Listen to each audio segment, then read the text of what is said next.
Mesdames, Messieurs, bonjour, soyez les bienvenus pour ce nouveau webinaire, le dernier de l'année que Technofuturtique a le plaisir de vous proposer aujourd'hui dans ce cycle marketing digital que vous avez peut-être déjà suivi en notre compagnie la semaine dernière, non même pas la semaine dernière, il y a 3 semaines je pense, on a parlé de RGPD, on a vu comment créer des vidéos avec de l'IA également, et aujourd'hui on va voir comment cette intelligence artificielle elle peut bousculer votre référencement. C'est l'intitulé du jour. Mais avant de rentrer dans le vif du sujet, je vais me tourner maintenant, je ne suis évidemment pas seul, vers mes invités. Tout d'abord, à ma gauche, nous avons Jacques, qui est l'éternel professeur qui nous rejoint à chaque fois, que ce soit en marketing digital ou en RGPD aussi. Tu as ces 2 casquettes. Bonjour Jacques. Et puis Serge, un ancien de la maison finalement de Techno, c'est un peu un retour aux sources pour lui. Mais bienvenue Serge, spécialisé dans le référencement. Tu as ta propre société. D'ailleurs, est-ce que tu peux nous te présenter en quelques mots? Pas de souci. Donc bonjour à tous. Donc Serge Marchal, j'ai un parcours. Je vais juste parler rapidement de la partie digitale, parce que j'ai un passé plutôt marketing et commercial à la base, mais j'ai fait Technofutur, la formation certifiante en digital marketing en 2012. Ensuite, j'ai été engagé chez Stratenet, agence d'inbound marketing, maintenant spécialisée en HubSpot jusque 2018. Et puis, je me suis lancé en tant qu'indépendant et puis maintenant en société. Agence donc AdSem spécialisée en référencement naturel et référencement payant également. Beaucoup de demandes pour le payant, peut-être un peu plus de mon côté que le référencement naturel.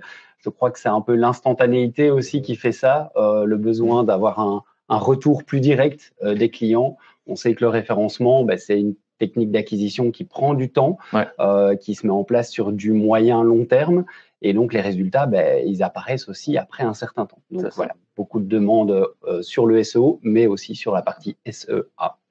Et un bel exemple aussi de success story, finalement, d'un de nos anciens stagiaires, du coup, à Technofutur.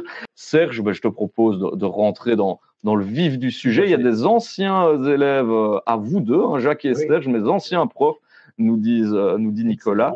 Hello Serge, vive la rue du web, petit dédicace de Pascal pour toi. Bonjour Pascal. Mais donc, je te propose de partager ton écran et on va voir un petit peu le sommaire du jour. J'aime bien dire que justement, comme on est dans les fêtes, on a un beau menu des fêtes qui nous attend aujourd'hui.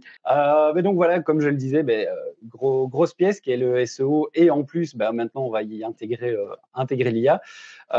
Donc pas mal de choses, un gros sujet qu'on va essayer, que je vais essayer aussi de décortiquer avec des exemples, un peu de théorie, des statistiques et peut-être faire découvrir aussi certains aspects de l'IA à nos participants. Donc, on va voir un petit peu les fondamentaux du SEO. J'aime bien toujours bien expliquer en amont, lorsque je donne des formations, comment ça fonctionne. Bien sûr, on va pas voir de tout en long et en large du SEO, mais poser les bases. On va voir aussi qu'il y a beaucoup de mises à jour qui ont été faites ces dernières années et qui vont impacter notre site internet et la façon dont on va gérer notre site. On va parler de l'intelligence artificielle. Alors, très, très, très vaste sujet. Donc, on va se segmenter sur la partie SEO par la suite, mais reposer un peu les fondamentaux. On va parler aussi des Google I.O. Donc, j'ai mis IAO, mais c'est I.O. Peut-être que certains connaissent, d'autres pas du tout. C'est peut-être une découverte. Donc, c'est un peu le petit chat GPT qui est intégré dans Google, qui arrive tout doucement. On va parler de chat GPT, bien sûr, gros outil qui va nous servir. On va parler de la création de ChatGPT, de comment correctement faire un prompt. On voit un peu plein de choses. On va voir comment optimiser. Et alors, on va voir aussi tout un volet sur comment créer son propre GPT. Peut-être fonctionnalité qui est un peu moins utilisée, un peu moins connue, c'est de vraiment pouvoir créer son assistant pour pouvoir l'utiliser de manière un peu plus répétitive que de juste chaque fois poser tout dans le chat au niveau de ChatGPT. Et donc, on verra un peu comment utiliser ces assistants au niveau de la technique, au niveau du contenu, au niveau des backlinks également. Et on terminera par un peu l'évolution du SEO par rapport à cette intelligence artificielle et comment ça évolue. en termes de site web, mais aussi en termes de pratique, puisque on doit tous s'y mettre, un peu l'intelligence artificielle, et donc on va voir quelles sont les évolutions derrière.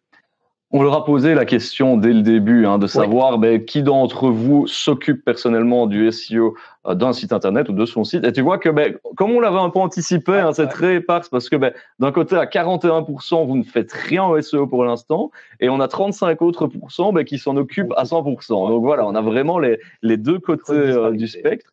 On a quand même 14% qui ont une partie sous contrôle, le reste est externalisé, et la minorité délègue tout à un expert qui s'en occupe. Donc voilà, on a des gens qui ne font rien, des gens qui s'en occupent à 100%. Donc challenge pour toi, Serge, de toucher tous les publics. Et puis la question aussi, c'est de savoir quel est le niveau de connaissance aussi, parce qu'il y a aussi, tout à fait, je ne dis pas des gens qui s'occupent du SEO, mais qui n'ont pas nécessairement la compétence ou la connaissance de tous les outils aussi. Bien sûr. Et ça, on le voit généralement quand on donne des formations, et il y en a qui disent moi je m'occupe du SEO, mais finalement leur connaissance n'est pas.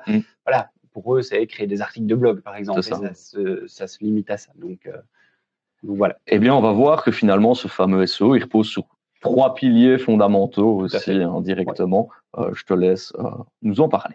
Oui, tout à fait. Donc, pour ceux qui connaissent, c'est un peu une redite, mais il faut savoir que le référencement, Google principalement, on va parler principalement de Google évidemment en termes de référencement, Google existe depuis 98, beaucoup de mises à jour, mais les fondamentaux de Google sont toujours là, à savoir, le premier gros pilier du référencement, c'est la technique.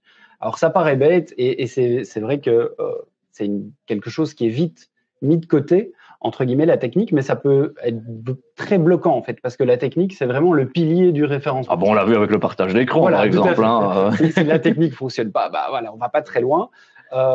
Donc, sans rentrer dans tous les aspects de la technique, mais c'est simplement avoir un site déjà sécurisé en HTTPS. On voit tous maintenant dans les URL, on voit bien cet HTTPS. Le fait d'avoir un site qui est bien au niveau de l'ergonomie mobile, qui est bien adapté, et surtout également qui laisse la possibilité aux robots comme Google ou même ChatGPT ou autres d'aller explorer le site. On en reparlera peut-être, mais certains sites ont bloqué la porte à l'entrée des IA pour éviter que l'IA vienne se servir des contenus. Donc voilà, déjà là, si on met ce blocage à l'entrée au niveau technique, c'est clair que et chez Google et sur les IA, notre site ou notre marque va un peu moins ressortir. Oui, c'est un choix de demander des éditeurs de presse qui veulent protéger leur contenu, et d'un côté, c'est perdre en référencement, ce qui gagne en... C'est ça. Il faut poser le pour et le contre, finalement. Oui, tout à fait. Alors, on avait déjà un petit peu ce questionnement à travers la fameuse position 0 de Google. Donc, peut-être pour expliquer, la position 0, c'est en fait depuis 2016, quand vous posez une question dans Google, vous avez un petit extrait qui se met en haut de page, qui n'était pas généré par l'IA, qui était vraiment un extrait d'une page web.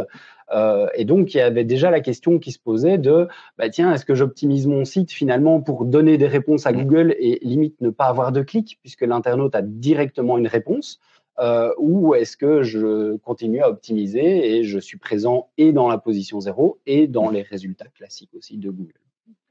Et donc, deuxième pilier, le contenu. Le contenu, ça c'est fondamental évidemment. Si vous voulez être positionné sur un mot-clé, il faut en parler. Ça, c'est un peu la pierre angulaire de Google. C'est les fameux mots-clés. Vous pouvez développer du contenu sur votre site internet. S'il n'y a pas les bons mots-clés, que le contenu n'est pas riche, Google il va passer à côté, il ne va pas bien vous ranker, vous positionner, et donc forcément, on ne va pas apparaître. Donc ça, c'était déjà le cas. Alors dans les années 2000, on a eu beaucoup de pollution de contenu. On faisait ce qu'on appelle du keyword stuffing, on spinait les textes, c'est-à-dire qu'on crée des variables dans les textes avec des villes ou des choses comme ça, sans vraiment réinventer le contenu. Au fur et à mesure du temps, on va le voir avec les mises à jour d'algo, surtout depuis 2010, Google essaye de travailler là-dessus. Mais donc, le contenu, c'est fondamental. Petite précision, parce que je viens avec une casquette quand même d'expert SEO, le contenu, ce n'est pas que du blogging, parce que souvent, j'entends ça, c'est « Ah, le SEO, oui, je fais des articles de blog ». Avant de faire vos articles de blog, travaillez sur vos pages métiers, vos pages business. C'est quoi vos produits, c'est quoi vos services, parce que c'est là-dessus que vous allez générer le plus de business. Attirer du monde sur quelle est la mise à jour de Google en 2025, ça donne de l'information. à l'internaute, mais c'est pas forcément une requête qui va être transactionnelle, qui va générer du business pour vous. Donc ça, c'est important. Travaillez vos pages business avant de travailler votre blog. Et puis là, la popularité, du coup. Et la popularité, ça, c'est vraiment l'ingrédient, je vais dire, que Google a mis dès le départ dans son algorithme et qui fait que ça a un peu bouleversé les choses par rapport à d'autres moteurs précédents qui avaient été créés. Et la popularité pour Google, c'est quoi? C'est le fait d'avoir des liens qui proviennent d'autres sites et qui pointent vers moi. En fait, c'est un peu comme des votes. Donc, Technofuture, par exemple, dit il y a un webinaire, fait un lien vers mon site d'AdSem. Eh bien, Technofuture me fait un relais de popularité, me fait un vote, et Google va classer du coup les résultats en fonction de la technique. Ok, est-ce qu'elle est bonne? Du contenu, est-ce qu'il est pertinent? Est-ce qu'il est sur les bons mots-clés? Mais aussi de la popularité. Et tu le disais, cet algorithme de Google, il a changé. C'est peut-être parfois un peu la difficulté du métier, c'est de devoir s'adapter continuellement aux changements techniques qu'il y a. Oui, tout à fait. Donc, il y a des changements réguliers. Alors, quand on dit régulier, je crois que Google évalue à plus ou moins 300 changements par an. Alors, ce n'est pas que des changements fondamentaux dans l'algo, d'accord? C'est des fois des mises à jour de design, de façon d'ergonomie, etc. D'ergonomie, tout à fait. Des petites fonctionnalités qui des fois apparaissent ou disparaissent. Mais disons que par an, il y a 1 à 2 grosses mises à jour de l'algorithme qui sont faites. Et effectivement, depuis un peu plus de 10 ans, on a beaucoup de mises à jour qui sont faites vraiment dans une optique d'améliorer la pertinence des contenus. Donc, vous voyez un petit peu ici l'historique. Google aime toujours bien donner des noms, soit d'animaux, des noms un peu sympas à ces mises à jour. Donc, par exemple, Google Panda, qui a été une grosse mise à jour il y a une dizaine d'années, qui était vraiment là pour dire, OK, sur le web, je crawl, je parcours des milliers, des millions de pages, mais parmi ces millions de pages, il y en a qui ont des contenus qui sont très pauvres, très faibles, qui sont pas originaux. Et donc, faut se dire que quand Google travaille et qu'il scanne des millions, voire des milliards de pages, ça lui demande des ressources. Donc, ce que j'explique souvent, c'est que une ressource, ça coûte de l'argent, ça coûte de l'énergie, et donc Google, il essaye un peu de se protéger, de stocker des choses, finalement. En fait, voilà, de stocker des choses qui n'en valent pas la peine.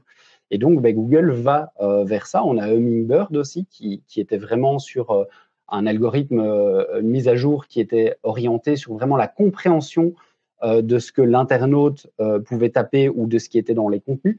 Donc, dans le référencement, on est souvent sur des mots-clés, on parle beaucoup de mots-clés, mais depuis des années, maintenant, on parle plus d'intention. C'est-à-dire que quelqu'un qui cherche une voiture ou une auto d'occasion, finalement, alors là, je prends un exemple qui est très synonyme, mais c'est la même chose, c'est la même intention. Et donc, Google travaille là-dessus, c'est vraiment d'essayer de positionner des contenus, non pas sur un mot-clé bien super spécifique, mais sur une intention de recherche. Est-ce que tout ça, c'est des choses que, je dirais, pour reprendre le sondage de tout à l'heure en disant, tiens, je m'en occupe moi-même, est-ce que des choses qui sont complètement transparentes pour les utilisateurs lambda, ou est-ce que c'est assez technique, en fait, finalement? Alors, déjà, c'est un métier où il faut se tenir informé, ça c'est clair. La veille, elle est là pour, je pense, dans tous les métiers du digital, mais le SEO ne fait pas exception, évidemment. Google communique des fois des choses, mais des fois, c'est de la communication. Tout n'est pas vraiment juste ou vrai. Et donc, il y a beaucoup d'expérience. Et donc, je pense que dans tous les métiers du marketing et du marketing digital, il y a la veille, se tenir au courant, participer à des webinaires, etc. Et des retours d'expérience. Parce qu'en fait, on dit depuis des années, par exemple, de faire des copier-coller de texte et de juste changer la ville, ça fonctionne pas. Dans certains secteurs, ça fonctionne encore, en fait. Donc, il faut tester, il faut mettre les mains dedans et ça permet de voir, au pire, si ça marche pas, ça marche pas. On se fait pas référencer, puis on teste d'autres techniques. Il faut savoir que on entend aussi de temps en temps, oui, mais je risque de me faire pénaliser. Les pénalités chez Google, ça existe presque plus. C'est presque de l'histoire ancienne. Google va plutôt nous filtrer, dire OK, tu fais des conneries sur ton site, on te laisse sur le côté. Mais il n'y a plus vraiment de pénalité comme on pouvait l'entendre avant sur avec le référencement non éthique. Voilà. Il existe toujours. Ce que moi je fais, c'est principalement ce qu'on appelle du white hat, donc des techniques approuvées entre guillemets par Google. Il y a les techniques de black hat qui sont des techniques un peu plus et là clairement on pouvait se faire pénaliser à l'époque pour utilisation de techniques un peu abusives en fait. Vous parlez de Google, une question de Rudy justement qui dit Google a clairement indiqué qu'il privilégie le contenu utile et authentique. Peut-on vraiment qualifier le contenu généré par IA comme authentique? Je me tourne peut-être vers Monsieur Follon pour répondre à cette question. Bah, c'est un peu subjectif. Et puis ça dépend de la valeur de l'IA, ça dépend de la qualité de la question. Enfin, tout le problème de l'IA toujours, c'est que c'est en fait quand je sais plus le proverbe classique, en gros, if you ask garbage, you give garbage. Donc si on pose mal la question, on a une mauvaise réponse. Donc les contenus ne sont valables qu'en fonction des questions et de la façon dont tu utilises l'IA. Là, il y a aussi une compétence. On a inventé le métier maintenant de prompt engineer qui apprend à faire des prompts, à poser des questions à l'IA justement parce que ça influence bien sûr sur la qualité des textes. Tout à fait. On abordera le sujet d'ailleurs dans des petits exemples, mais clairement, est-ce qu'il est original? Ça dépend. Si vous faites juste un prompt de 2 phrases en disant fais-moi un article sur tel sujet, ce qui va sortir là, il va être très basique. Donc c'est vraiment la richesse de ce que vous allez apporter. Gardez toujours un peu la loi de Pareto, 80-20, c'est-à-dire que il y a 20% d'efforts que vous allez mettre quand même dans l'IA qui va produire 80% du contenu. Et donc, du coup, il y a quand même 20%, faut garder en tête qu'il y a quand même 20%, c'est pas 1%. Donc, il faut entraîner l'IA, il faut lui poser les bonnes questions, lui donner les bons éléments pour pouvoir générer des choses cohérentes. Ouais, c'est ce que dit Dominique, la valeur de la réponse dépend de la valeur de la question. Exactement. C'est bien résumé. Tout à fait. D'autres mises à jour de Google? Oui, voilà. Alors, je ne vais pas toutes les détailler. On a RankBrain qui était là vraiment sur l'intention, j'en parlais, vraiment de comprendre juste pas les mots-clés, mais vraiment l'intention de l'internaute. Il y a BERT, là c'est vraiment de comprendre le langage naturel, donc c'est pas juste comprendre du texte, etc. C'est vraiment interagir de plus en plus avec l'internaute. On a un gros, alors ça c'est pas une mise à jour, c'est pour ça que j'ai mis concept, le EAT, c'est vraiment Google qui nous demande, ok, on veut du contenu, d'expertise, d'autorité et qui est fiable. Et donc on va de plus en plus vers ça, et d'autant plus avec l'IA, puisque tout le monde, enfin beaucoup de gens maintenant utilisent l'IA pour surtout générer du contenu. Mais c'est qu'est-ce qui fait que mon contenu se différencie. D'accord ? Je dis souvent, même à mes clients, si vous prenez votre contenu, j'efface votre marque et je le mets chez un concurrent, si ça marche, c'est que le contenu n'est pas à valeur unique. Donc, il faut personnaliser les contenus avec votre expérience, avec ce que vous faites dans votre entreprise. Et du coup, le contenu, là, il sera unique et il sera et toujours pensé à générer des contenus pour l'internaute. On a beau avoir une casquette SEO comme moi ou copy, etc., on parle avant tout, même si on doit parler aux robots, on doit parler avant tout et donner de l'information à des internautes qui vont retrouver, en fait, qui vont avoir une vraie réponse et une vraie plus-value à lire nos contenus. Et ça revient toujours à la question préalable à tout ce qui est marketing digital, c'est remonter à la stratégie. Tout à fait. Savoir qui est le client, quelle est sa valeur spécifique par rapport à la concurrence. Parce qu'effectivement, si c'est pour donner des textes qui pourraient s'appliquer à tout le monde, ça n'a pas de valeur ajoutée. Et souvent, on constate, et on la met dans la formation en marketing, c'est qu'il y a vraiment une nécessité de réflexion préalable. C'est stratégique. Quel produit, quel client, comment je m'adresse à mon client et en quoi je me différencie des autres. Et évidemment, dans le contenu aussi en SEO, bien sûr. Et tu souhaitais faire le point aussi, rentrer plus en profondeur sur un algo qui a quasiment presque 20 ans aussi, je vois. Alors, c'est pas vraiment un algo, ça fait partie de l'algo, évidemment. Alors, Jacques pourra peut-être nous en parler, mais c'est quelque chose qui a été un peu révélé. Alors, personnellement, moi, j'en parle dans mes formations depuis déjà quelques années parce que ça semble logique, en fait, de cette utilisation-là. C'est ce qu'on appelle le Nav Boost. Donc, c'est quelque chose qui est ancré dans l'algo et ça a été mis un peu au grand jour par la Cour de justice aux États-Unis, puisque Google a été auditionné fin 2023 dans le cadre du procès antitrust. Et il a été mis au grand jour que, en fait, via Google Chrome, puisque Google c'est bien sûr le moteur de recherche, mais c'est aussi un navigateur, que Google utilise finalement les données de navigation, à savoir les clics, les interactions qu'il peut y avoir sur un site internet, les pages, etc., le temps passé, vraiment les événements importants qui se passent sur un site, et en tient compte pour positionner les sites dans Google.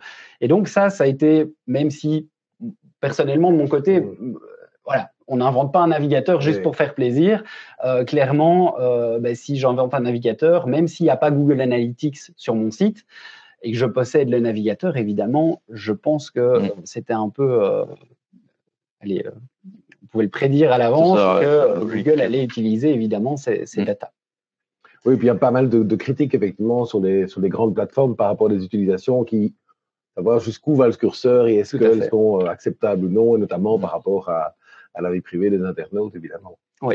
Donc, voilà, moi, j'avais l'habitude de dire dans le passé, une fois qu'on clique sur un lien sur Google, on quitte Google, donc Google ne voit plus, n'est plus censé rien voir. Ce qu'il y a, c'est que quand on reste dans l'environnement Google avec Chrome, on continue à rester sur le navigateur. Donc, voilà, tout à fait. On continue. Et donc, c'est quelque chose qui est pas forcément toujours bien pris en compte dans les stratégies SEO, c'est qu'en fait, l'objectif, c'est de faire rester l'internaute et de le faire interagir dans le site. Donc, si vous amenez un internaute et que tout de suite, il clique sur votre numéro de téléphone, à la limite, c'est bien, vous avez l'appel téléphonique, mais le fait de faire rester les internautes, les faire interagir avec vos contenus, le fait d'avoir des vidéos, du coup, par exemple, dans vos contenus, dans vos pages web, fait que l'internaute reste plus longtemps. Et donc, peut-être certains d'entre vous ont déjà vu des sites où on clique dessus parce qu'on est sur Facebook ou quoi, et puis après, on nous montre une image un peu aguichante, et puis on nous dit, clique sur l'onglet suivant pour aller sur la page suivante et voir la suite de l'article. Tout ça, en fait, c'est des petits mécanismes qui fait que l'internaute, il vient pas juste consulter une page web, il interagit avec le site et il navigue de page en page. Question de Dominique assez intéressante. Tu l'as dit, on va parler beaucoup de Google, vu que c'est un peu le gros dinosaure qui régit tout. Mais est-ce que les navigateurs comme Brave, DuckDuckGo, Opera réagissent très différemment de Google ou les codes sont un peu les mêmes? Alors, on parle de navigateur ou de moteur de recherche?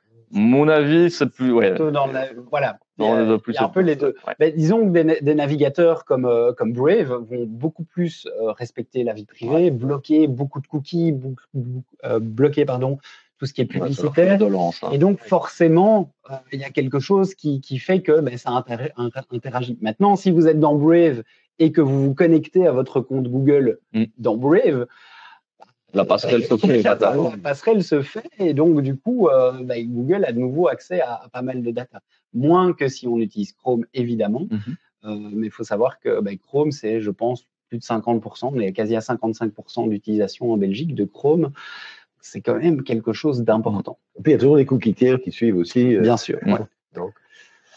Puisqu'on est dans la théorie, peut-être dire 2 mots sur l'intelligence artificielle, parce qu'on va coupler finalement ces 2 mondes qui sont le tien, le référencement, et puis l'intelligence artificielle. Donc l'intelligence artificielle, on en parle tous, mais d'où ça vient? C'est déjà un terme qui a été un peu plus exploité à partir de 1955 lors d'une convention, je pense, scientifique. Et en fait, ça a posé un petit peu les premiers basiques, les premiers facteurs de ce que devrait un jour atteindre l'intelligence artificielle. Alors, il y a plusieurs facteurs, je crois qu'il y en avait 7 au total, mais il y en a 3 parmi ces 7 sur lesquels on est clairement maintenant capable de dire, voilà, c'est une intelligence artificielle. Déjà, la capacité d'utiliser un langage naturel, donc je ne suis pas dans du code, je ne dois pas mettre des balises ou des choses comme ça, je vais pouvoir interagir en parlant tout à fait naturellement. D'ailleurs, depuis GPT-4o, il y a la discussion vocale qui est active, donc on est clairement sur un langage naturel, et dans l'input et dans l'output. C'est-à-dire que ce qui nous est rendu par un chat GPT est aussi quelque chose avec un langage qui est très compréhensible finalement par tout le monde. L'utilisation d'un réseau de neurones, alors on ne va pas rentrer en détail, mais c'est quelque chose de très très complexe, ce qui se passe derrière.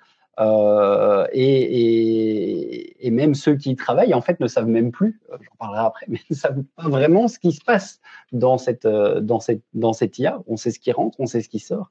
Il y a plein de choses. Et surtout, et je pense que c'est là où il y a vraiment eu un step qui est passé, c'est le fait de s'auto-améliorer. Donc, depuis des années, pour ceux qui ont peut-être mon âge, dans la quarantaine, on a beaucoup joué. On a peut-être été des gamers par le passé. On a joué peut-être contre des pré-IA, des robots, des bots dans Counter-Strike ou autre, qui étaient déjà très avancés parce que pour faire bouger des personnages, tirer au bon endroit, etc. Voilà, c'était quand même quelque chose de complexe, mais ça ne s'auto-améliorait pas. C'est-à-dire que chaque fois qu'on lance une partie, le bot il repart à zéro. Ici, le gros changement avec l'IA, c'est qu'il y a une amélioration constante et plus on l'utilise, plus elle s'améliore. Alors, il a fallu l'améliorer au départ déjà, hein, mais clairement, avec les millions d'utilisateurs qu'on a sur un chat GPT, par exemple, ça ne fait que renforcer l'amélioration finalement des différents algorithmes, faire en sorte que les résultats soient de plus en plus fiables en tout cas. Et justement, on va vous poser la question dans l'onglet sondage, cette fameuse IA que vous utilisez peut-être probablement. Dites-nous un petit peu à quelle fin vous les utilisez aujourd'hui, ces intelligences artificielles. Alors, on a mis plusieurs choix de réponse. Si vous avez d'autres alternatives, vous pouvez bien évidemment les mettre dans le chat, mais comme ça, on voit un petit peu justement quels sont vos usages. Il y avait une question de Karine qui est arrivée il y a quelques minutes, je ne vous ai pas oublié, Karine, qui disait elle reprend le CIE après 8-10 ans d'autres activités, donc les connaissances, comme tu l'as dit, ça bouge très vite, sont un peu dépassées. Donc niveau contenu actuellement, quelle taille minimale d'un texte pour qu'il soit considéré pertinent, important par Google? Ouais, très bonne question. Alors la question de la taille, je l'ai quasi à chaque formation. Il faut faire 600 mots, 2000 mots, on ne sait pas trop. Alors il y avait déjà une première notion qui était parue il y a quelques années, c'est que en dessous de 300 mots déjà, il est fort à parier que l'algo même de Google ne scanne pas la page. Enfin, en tout cas, en la scannant, il va même pas l'indexer parce que le contenu est trop faible. Donc, il faut qu'il y ait quand même un minimum de choses. Si vous n'avez qu'une photo dans une page, si vous avez un portfolio, la plupart des pages où il y a juste une image et que vous ne décrivez pas l'image, ça ne va pas servir à Google. Alors, au fur et à mesure des années, on parle content is king, ça date de 2012 plus ou moins, surtout l'avenue des blogs, etc. Donc, je dirais que ça dépend aussi de la thématique abordée. Ça dépend évidemment de la concurrence. Ça sert à rien de faire 2000 mots si vos concurrents, eux, n'ont quasi rien fait sur leur page. Je dirais que même ça peut alerter un peu Google sur OK, lui, il est en train d'un peu suroptimiser ses pages. Donc, il y a toujours un grand benchmark en fait quand on fait du SEO. C'est OK, je vais produire un contenu et les contenus actuels de mes concurrents, quelle taille ils font. Alors, pour donner quand même une réponse, parce que voilà, on attend quand même du concret, pour l'instant, on est souvent dans des contenus entre 800 et 1200 mots. Donc, ça reste quand même assez volumineux. Maintenant qu'on a l'IA, ça va un peu plus vite, évidemment, mais ça reste, on va vers une tendance qui, chaque année, gonfle, évidemment, parce que on a des outils, on a l'IA maintenant, et donc tout le monde va se mettre à produire du contenu. Et c'est pour ça que là, on va se retrouver avec une masse de contenu généré par l'IA et qu'il va vraiment falloir sortir son épingle du jeu avec des contenus vraiment riches et pas juste des contenus faits par l'IA pour l'IA. Ça. Et on verra d'ailleurs tout à l'heure que l'IA peut aussi vous aider justement à savoir le nombre de mots. Ouais, ce qui va justement, à l'arrivée de l'IA, va justement démultiplier le nombre de contenus. Oui, tout à fait. Et donc, fortiori, il y aura un tri encore plus sélectif qui devra être fait par Google et les algos en général. Alors, eux, en tout cas, dans notre public, leur utilisation de l'IA, c'est beaucoup pour générer du contenu, article, que ce soit rédiger des posts sur les réseaux sociaux. Et puis, on a un faible pourcentage, on se dit optimiser nos campagnes publicitaires, analyser les données, améliorer nos performances. Et il y a quand même 7% qui n'utilisent pas encore l'IA professionnellement. Mais donc, la génération de contenu, l'IA générative qui a eu fait ce fameux boom, fatalement, c'est un peu logique, entre guillemets, qu'on ait ce genre de chiffres. Tout à fait. Alors, ce que je suis quand même étonné parce que j'ai vu des sondages aussi d'autres plateformes. Et alors oui, l'utilisation professionnelle de générer du contenu, etc. Mais je pense qu'on oublie, un peu comme quand on utilise Google, on oublie que finalement, on utilise énormément Google toute la journée. Personnellement, moi, je l'utilise beaucoup comme assistant. J'ai une petite question, je dois faire une expression régulière pour Analytics. Donc, des petites choses qui ne sont pas forcément de la rédaction de grands contenus ou des questionnements, un comparatif. Et je pense que finalement, ça s'intègre petit à petit dans notre quotidien et qu'on ne s'en rend même plus compte, en fait, qu'on l'utilise comme un assistant pour vraiment des petites réponses ou faire des choix assez précis. Et donc, je pense que c'est important aussi de s'en rendre compte qu'on a cette utilisation derrière.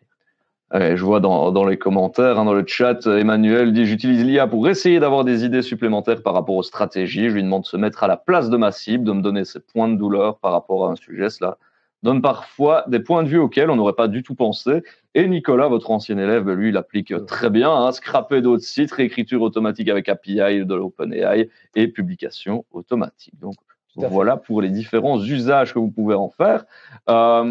Ici, on va voir le fameux, du coup, dur à dire, mais le Google, comment tu as dit, I.O. Donc normalement ici c'est un petit GIF. Oui, c'est un petit GIF. Malheureusement, c'est un PDF qui est partagé, donc désolé pour ça. Donc pour ceux qui ne connaissent pas du tout les I.O., c'est Intelligence Artificial Overviews. Et donc en fait c'est le chat GPT un petit peu intégré dans Google. Donc je pense que ça va avoir un gros impact. Alors c'est déjà aux États-Unis depuis quelques temps. Maintenant, ça a été déployé sur plus de 100 pays, mais malheureusement pas à l'Union européenne. On peut se demander pourquoi.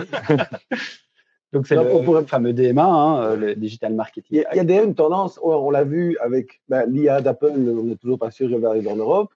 Donc il y a effectivement du fait d'un certain nombre de réglementations européennes, des plateformes américaines font un peu du chantage en disant écoutez, vous nous embêtez, donc nous on vient plus avec nos produits, de façon à ce qu'il y ait aussi une pression des consommateurs pour que ça bouge. Et donc, pour le moment, c'est vrai que c'est un peu étonnant de voir que ça se développe à l'extérieur et que en Europe, on souffre dans un bocal. Oui, tout à fait. Ouais. Et donc, pour schématiser, ici, vous ne voyez pas, mais en gros, vous faites juste une recherche dans Google, tout à fait classique. Vous utilisez le moteur de recherche de Google, sauf qu'en haut de page va être généré un bloc de réponses qui va mentionner les sources. Alors ça, c'est quelque chose qui était assez important, même au niveau de ChatGPT. C'était finalement la transparence des sources. Ici, en octobre, ChatGPT a intégré la fonction search. Donc maintenant, il va pouvoir chercher en temps réel dans les résultats de recherche et citer les sources depuis lesquelles il s'est alimenté, en fait. Et donc voilà, c'était valable uniquement aux États-Unis jusqu'il y a peu. Ça a été déployé dans plus de 100 pays. Alors on peut l'utiliser avec un VPN, évidemment. On peut, si on contourne un petit peu. On contourne, on met son adresse IP, on géolocalise son adresse IP comme si on était aux États-Unis, donc on peut quand même l'utiliser. Et c'était réservé quand même à ceux qui étaient logués dans leur compte Google. Donc Google cadenasse quand même un petit peu, comme dans tous ces outils, Google Analytics et autres, il faut avoir un compte Google pour pouvoir y apparaître. C'est quelque chose, du coup, sur lequel on n'a pas beaucoup de vues en tant qu'Européens, toujours pas, mais qui, pour moi, en tout cas, est un gros levier parce que autant il y a de plus en plus d'utilisateurs quotidiens de ChatGPT, autant Google semble un peu, pour le grand public ici, à la ramasse par rapport à ça, mais en fait, la fonctionnalité existe. Et je pense que ChatGPT est utilisé par une grosse partie, beaucoup de professionnels, ça c'est clair, et que le grand public, il sait pas. Alors il teste, mais bon, c'est pas Google quand même, et qu'il y a une grande force derrière, c'est Google. Donc ça veut dire que votre position géographique, elle est prise en compte par Google. Donc si vous cherchez un plombier dans le coin, ChatGPT ici, il le prend pas en compte. Il y a tout votre historique passé également, et donc Google a quand même une force et il faut qu'il puisse sauter le pas ici au niveau européen pour pouvoir appliquer ça, parce que c'est pas le fait que ChatGPT existe pour moi qui va faire disparaître Google, c'est les utilisateurs finalement. C'est ça. Oui, mais c'est la validité, la rapidité des sources. Et on avait déjà Perplexity qui donnait des sources au départ, ce qui a donné un certain succès. Mais c'est vrai que c'est le marché qui va finir de décider. On est habitué à aller sur Google parce que ça va vite et que c'est efficace. Clairement, s'il y a des évolutions dans ça, le marché et les consommateurs vont suivre. C'est ça. Mais il faut qu'il y ait des utilisateurs parce que, comme le disait Jacques, Perplexity cite les sources depuis déjà très longtemps. Or, c'était un peu le point négatif de ce que reprochait. Mais c'est pas pour ça non plus que tout le monde est passé sur Perplexity. Donc, il y a la masse d'utilisateurs qui fait que on va utiliser plus un outil qu'un autre. Un peu comme Apple et Windows, finalement, on a un peu des deux. Et je pense personnellement qu'on va un peu vers ça, c'est-à-dire qu'il va y avoir des utilisations différenciées. C'est-à-dire que si je te demande de faire 42 x 56, tu vas probablement plutôt sortir ta calculette que de le demander à Google. C'est mieux. Et je pense qu'on va aller vers ça, c'est-à-dire qu'on va utiliser Google pour certaines choses, on va peut-être utiliser pour l'instant un ChatGPT pour d'autres, parce qu'on sait qu'on va devoir comparer les choses qu'on n'aura pas dans Google. Donc je pense que chaque outil va finalement avoir sa spécificité. Et puis je pense, petite parenthèse, qu'il y a aussi cette question d'éducation au fait que Ce sont des technologies qui consomment énormément de ressources aussi, donc il faut les utiliser de manière responsable. Et donc, on a vu finalement une petite différence et un avant-après avec ce AI Overview. Donc ici, je vais partager quelques stats qui ont été faits par SEMJ, qui est une grosse plateforme de référencement en France. Et ils ont fait donc des tests avant février 2024. Et finalement, on a pu voir que dans quelques résultats, alors je précise des recherches informationnelles, donc pas de l'achat, d'accord, pas des recherches d'achat, pas des recherches business, vraiment des requêtes plutôt informationnelles. Dans certains cas, les IAO n'apparaissaient pas du tout. D'accord. Dans d'autres cas, à 45%, il y avait un affichage presque automatique finalement de la génération de la réponse. Et puis, en fait, avant février, il y avait un bouton qui était générer une réponse. Ce qu'on n'a plus maintenant, en fait, le résultat soit se lance ou ne se lance pas. Et en fait, il y a eu un peu un rétropédalage de Google qui a voulu très vite lancer finalement ces IAO pour être dans la course. C'est ça, ça reste une course. Hein. Et puis finalement, comme beaucoup de choses, ce qu'il y a, c'est que ChatGPT, on peut se dire, il fait des erreurs, c'est ChatGPT, il va apprendre, c'est le début. Google a moins cette position. On est plus intransigeant. Voilà. Et puis, il y a la marque Google derrière. Donc, à partir du moment où Google conseillait, il y avait 2-3 petits trucs, de manger 2 cailloux par jour ou des choses comme ça, pour être en forme, il y a un moment où ils ont dû un peu rétropédaler finalement et diminuer la quantité de résultats IAO aux États-Unis principalement. Et vous voyez aussi, c'est assez étonnant de voir que finalement, dans les secteurs, c'est celui de la santé qui est. Enfin, voilà, est-ce que ça pose pas aussi question que ce soit celui qui soit le plus utilisé à ce niveau-là? Oui, tout à fait. Donc souvent, on donne des statistiques. Alors moi, je trouve que les stats, c'est toujours très bien, mais derrière, il y a plein de subdivisions. Et donc, les AIO, clairement, sur plein de secteurs, ne s'affichent pas. Et clairement, Google a mis un accent sur le secteur de la santé. Alors, il ne le fait pas comme ça, c'est-à-dire qu'il a des tiers de confiance quand même, des sites, on en reparlera notamment la presse. Mais sur le secteur de la santé est un secteur sur lequel Google va beaucoup plus afficher des messages en se basant sur des sites de confiance, puisqu'on en parlera un petit peu, mais que ce soit du Google ou du ChatGPT, du Perplexity ou autre, il y a cet indice de confiance qui reste quand même très important. Comme ça l'est chez Google, on parlait tout à l'heure de popularité du site. À travers la popularité, il y a aussi un indice de confiance. Et donc, cet indice de confiance, il est super important pour les algos de l'IA. Et un élément aussi important, c'est l'esprit critique des internautes aussi, de vérifier aussi quelque part l'information derrière l'IA et éventuellement derrière la recherche. Parce que le fait d'avoir la source ne veut pas nécessairement dire que la source est qualifiée. Tout à fait. Stéphane veut l'avis de Jacques sur ce taux. Mais c'est vrai que ça pose question. La santé, qui reste quand même un domaine quand même touchy, faut vraiment, comme tu l'as dit, se baser sur des partenaires de qualité, de confiance.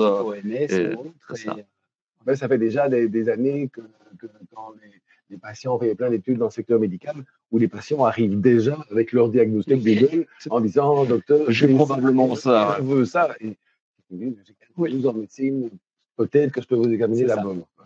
Je crois que ça.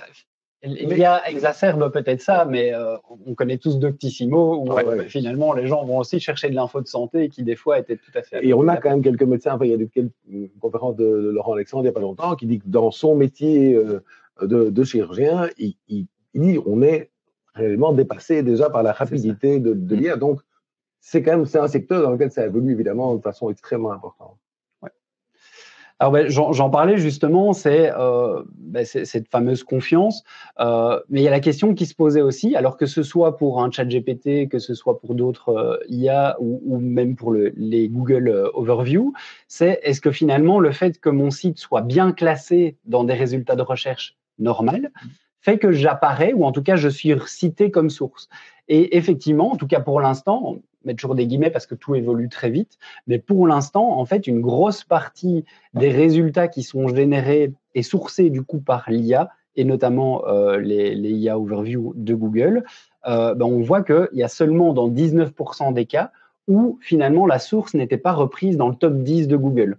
dans donc 81% des cas, les sources qui sont citées sont dans le top 10 et sont du coup bien référencées.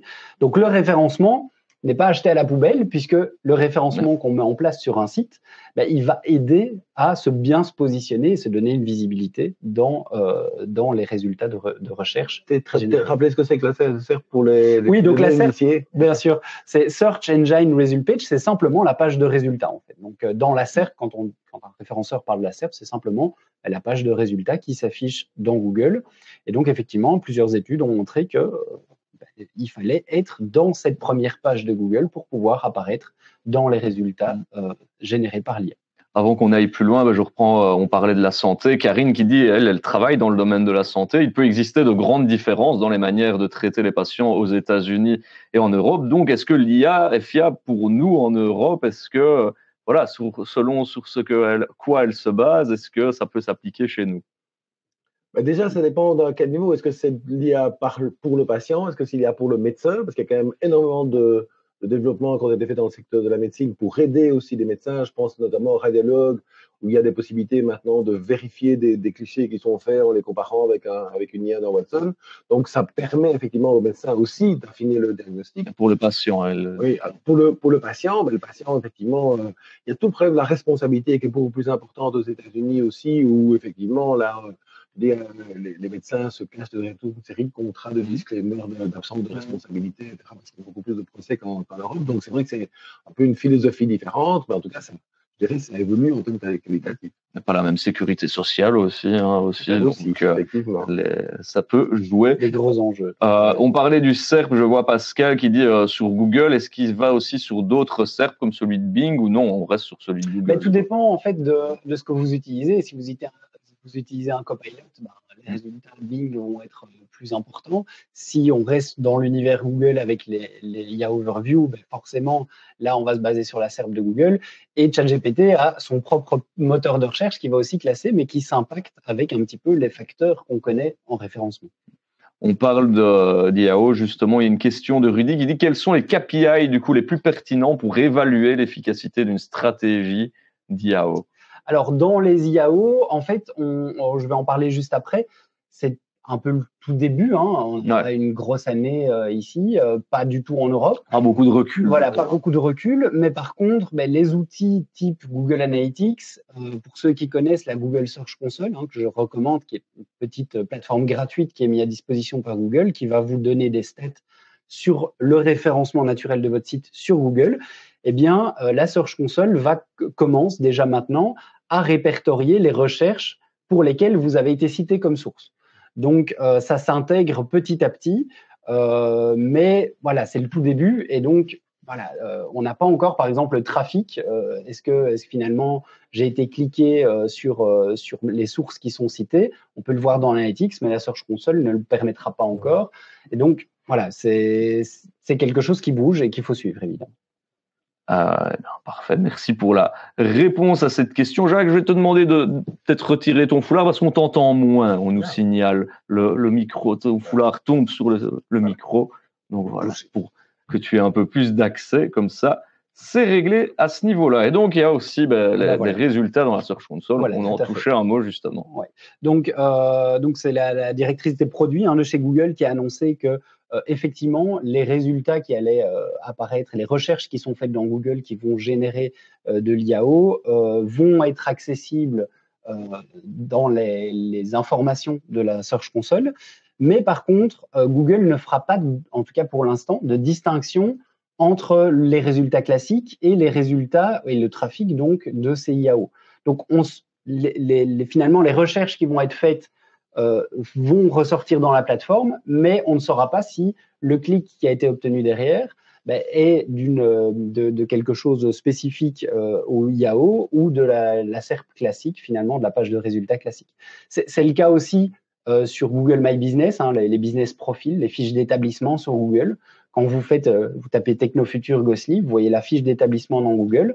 Quand vous cliquez sur site web, finalement, vous allez sur le site web, mais Google, typiquement Google Analytics, ne fait pas foncièrement la différence entre ce clic-là et le clic sur un résultat du site web classique, en fait. Voilà, tu rejoins la question, enfin, la réflexion de Pascal, justement, les grands esprits se rencontrent. Je fais juste un petit point timing, on en est au tiers de ta présentation pour 40 minutes restantes, donc on va peut-être continuer sur ces bases-là.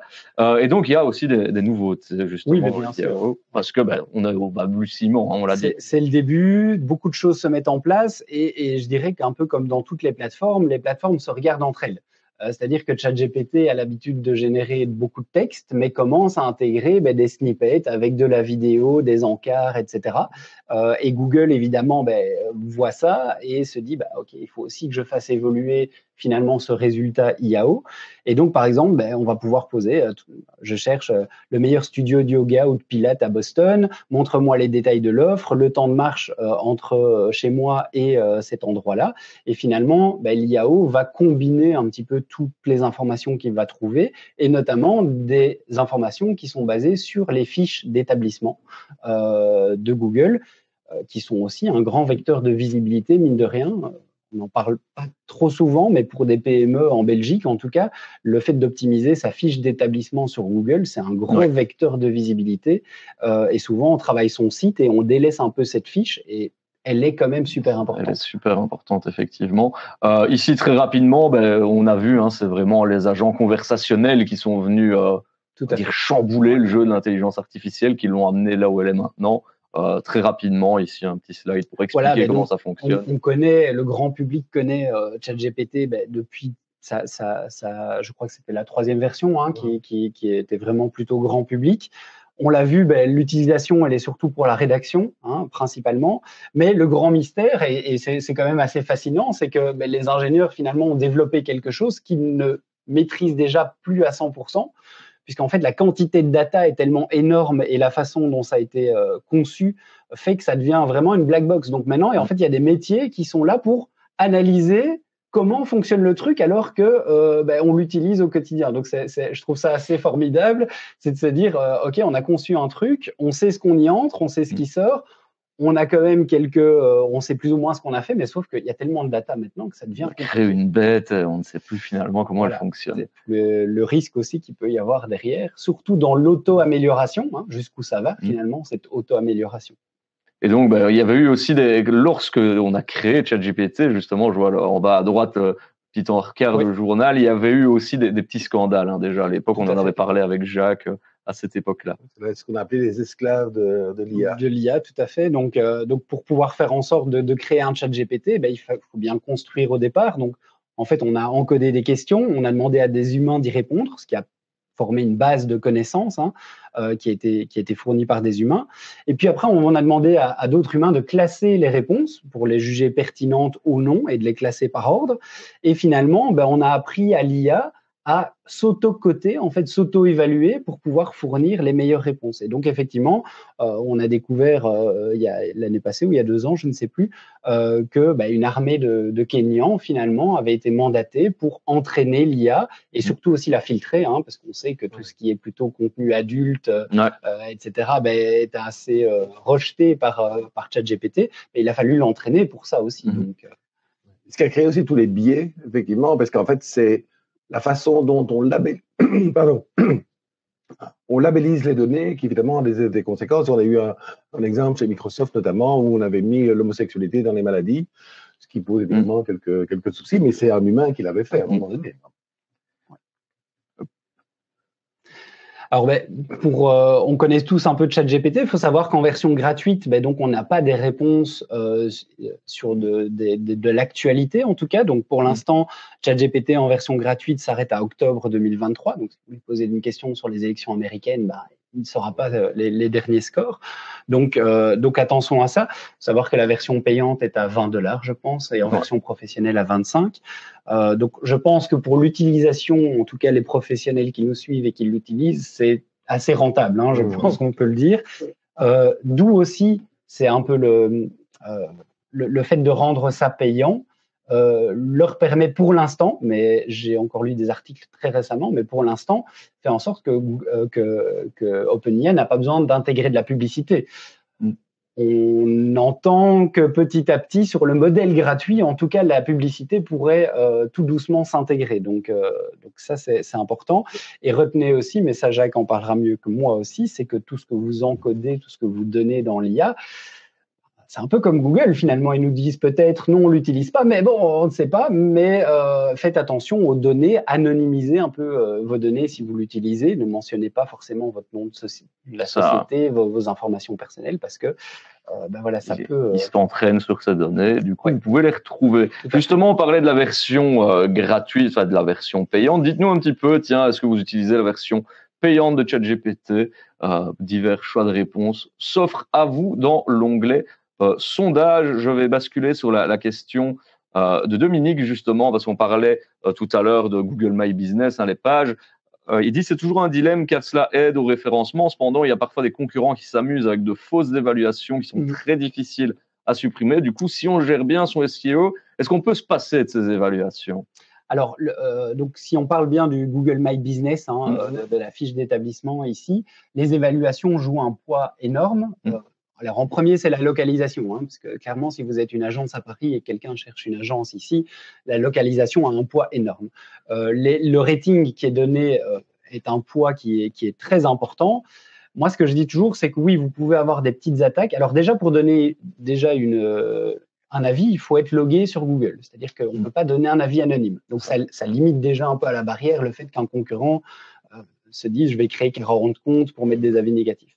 Et puis, je pense qu'il y a aussi une façon de prendre en compte ces avis, de se dire ça fait partie de ma réputation finalement, donc je vais solliciter ces avis. Donc, vous voyez peut-être fleurir dans des restaurants ou autres des petits cartons au bar en disant si votre expérience est bonne, laissez-nous un avis. Avec un QR code. Avec un QR code.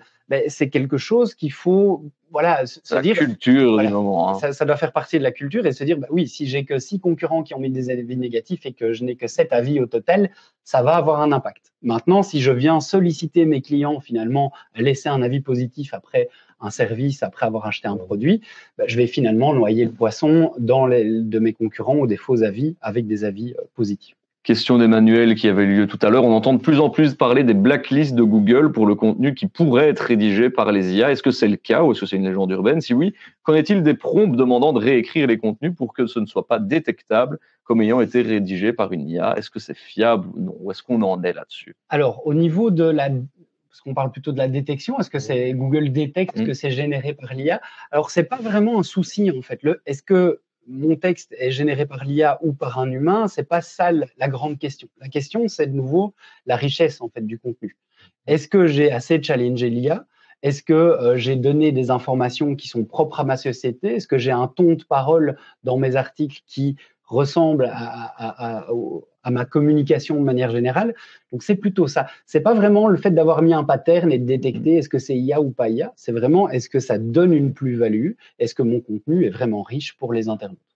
Pour le côté de détection, il y a une espèce de lutte permanente entre les outils de détection, notamment dans l'enseignement, où évidemment les universités ou pour les mémoires cherchent à vérifier comment regarder les plagiats avant s'il y a des textes de l'IA. Et d'autre part, il y a des IA nouvelles qui disent « mais moi, j'ai bien fait l'écrire à la façon d'un étudiant, on se compris même avec des fautes d'orthographe. » Et donc, il y a une espèce de lutte permanente entre, je dirais, les gentils et les méchants. Ce qui a toujours été avec les technologies. Bien sûr, c'est le cas, effectivement. Donc le côté détection n'est pas évident. Non, tout à fait. Mais je crois que c'est surtout, je crois tout à fait, Serge, ce qui est important, c'est effectivement de ne pas se contenter parce que la richesse du texte, c'est clair que la première réponse d'une IA n'est jamais parfaite par rapport à ce qu'on demande. Donc, il faut lui demander de réécrire jusqu'au moment où on arrive à quelque chose qui se rapproche de ce qu'on veut et quitte à ce moment-là à le travailler pour le finaliser. Tout à fait. Alors, 62% d'entre eux sont satisfaits de la version gratuite pour l'instant. 36% utilisent le compte pro et quelqu'un n'utilise même pas ChatGPT du tout. Et donc, voilà. Il nous reste une petite demi-heure, justement, pour la suite. Comme ça, tu es au fait du timing, Serge. On va avancer, tout à fait.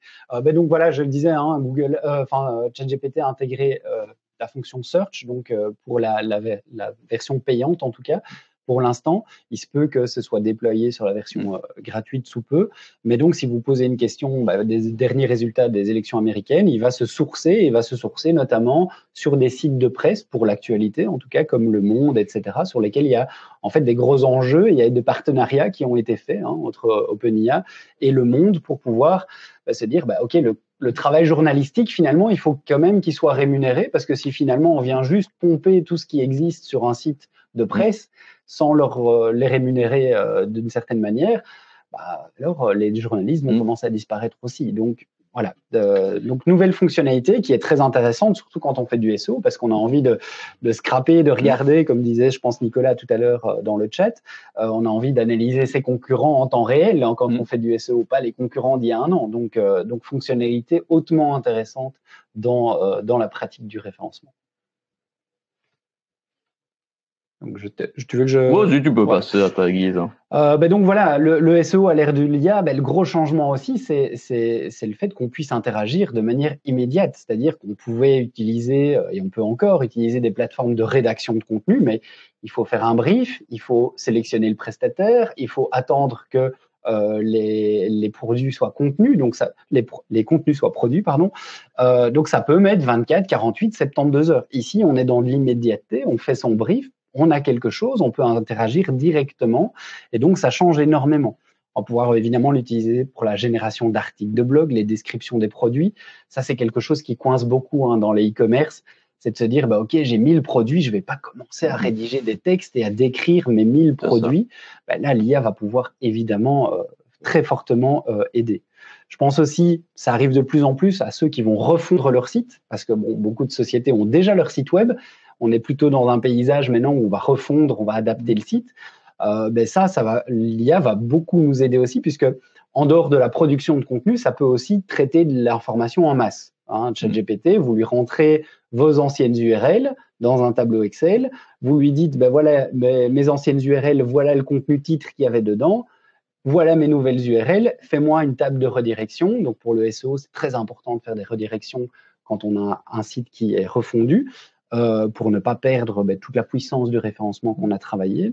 Et donc, de générer, quand on a un petit site de 10 pages, on le fait à la main, ça va, mais quand on a des centaines, voire des milliers de pages, l'IA, là, est tout à fait apte à nous aider sur ce volet-là.